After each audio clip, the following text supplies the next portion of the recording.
Pastor Praveen పగడాల అనుమానాస్పద మృతి పట్ల న్యాయం చేయాలని డిమాండ్ చేస్తూ ఇంటర్ డినామినేషనల్ పాస్టర్ ఫెలోషిప్ ఆధ్వర్యంలో పెద్దపల్లి జిల్లా గోదావరి ఖనిలో క్రైస్తవులు శాంతియాలు నిర్వహించారు. స్థానిక లేబర్ కోర్టు నుండి వ్యాపార కేంద్రం మీదుగా ప్రధాన చౌరస్తా వరకు కొనసాగింది. క్రైస్తవ ప్రతినిధులు, పాస్టర్లు, భక్తులు పెద్ద సంఖ్యలో పాల్గొని కొవ్వొత్తులతో నివాళులర్పించారు.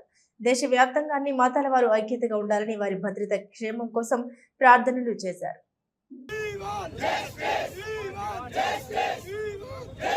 ప్రవీణ్ పగడాల గారు మంచి అంతర్జాతీయ సువార్థికునిగా, అదేవిధంగా సామాజిక కార్యక్రమాలు చేస్తున్న వారుగా, అదేవిధంగా అనేకుల క్షేమమును కోరిన వారుగా, ఒక వక్తగా మనిషిని మనిషిగా చూడాలని, మనిషిని మత ప్రాతిపదికగా చూడకూడదని బోధించినట్టు ఒక మంచి బోధకునిగా వారి ఈ సమయంలో మా మధ్య లేకపోవడము క్రైస్తవ సమాజానికి ఎంతో లోటు అని మేము భావిస్తూ ఉన్నాం.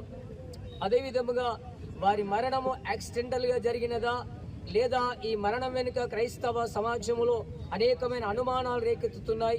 ఈ అనుమానాల వెనుక అసలు నిజం ఎంత ఉంది అనేది ప్రాథమికంగా పోలీస్ అధికారులు తప్పకుండా మాకు తెలియవలసిందిగా కోరుతూ ఉన్నాం.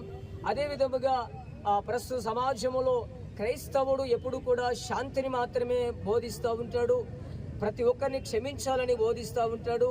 అలాంటి క్రైస్తవ సమాజం మీద ప్రస్తుతం సోషల్ మీడియాలో కానివ్వండి, లేదా అనేక విధాలుగా చాలా విచిత్రమైనటువంటి విధానములో రెచ్చగొట్టే పోస్టులు పెడుతున్నటువంటి అనేకుల విషయంలో ప్రభుత్వాలు ఒక ప్రత్యేకమైనటువంటి చొరవ తీసుకోవాలని, క్రైస్తవ సమాజానికి తెలుగు రాష్ట్రాలు కానివ్వండి, ప్రభుత్వాలు కానివ్వండి ఎల్లవేళలా అండగా ఉండాలని మేము క్రైస్తవ సంఘాల తరపున, క్రైస్తవ సమాజము తరపున మేము ప్రాధేయపడుతున్నాం.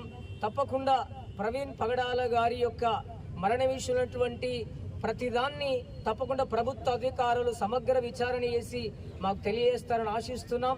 ఇక ముందు రాబోయే భవిష్యత్ కాలంలో కూడా క్రైస్తవ సమాజానికి ప్రభుత్వము, అదేవిధంగా అధికారులు అందరూ కూడా అండగా ఉంటారని భావిస్తున్నాము, ఉండాలని కూడా ప్రేమపూర్వకం కోరుకుంటున్నాము. Thank you. ఒక పక్క ప్లాన్తో చేసినటువంటి హత్యను ఒక యాక్సిడెంట్గా చిత్రీకరించడానికి ప్రయత్నిస్తున్నారు. కానీ నిజం నిప్పు లాంటిది, ఇవాళ కాకుండా నిజం రేపు తెలుస్తుంది. ఒక పాస్టర్ అయి ఉండి వారు మద్యం సేవించరు, కానీ ఈరోజు కొంతమంది మీడియాలో ఒక మతానికి చెందినటువంటి వారిని టార్గెట్ చేసుకుంటూ పాస్టర్ త్యాగారాన్ని కూడా తప్పుగా చూపించడం చాలా దారుణం. ఎందుకంటే భారతదేశం ఒక లౌకిక దేశం. ఇక్కడ హిందువులు, క్రిస్టియన్లు, ఈసాయిలు ప్రతి ఒక్కరు కలిసిమెలిసి ఉంటారు. కానీ ప్రత్యేకించి ఒక పాస్టర్కి వ్యతిరేకంగా మీడియా ఛానల్స్ కూడా వారికి వ్యతిరేకంగా చాలా చూపిస్తున్నాయి. కావున ఈరోజు మనం మైనార్టీ తరఫున మరి పగడాల ప్రవీణ్ గారికి మేము వారికి మద్దతు తెలియజేస్తున్నాము. మరి ముఖ్యంగా ఆంధ్రప్రదేశ్ యొక్క ప్రభుత్వానికి కూడా మేము తెలియజేయాలి ఒకటే, ఈ యొక్క కేసును సిఐడికి అప్పజెప్పి అతి త్వరగా విచారించి ఫాస్ట్ ట్రాక్ కోర్టు ద్వారా నిందితులను శిక్షించాలని తెలియజేస్తున్నాము. Thank you.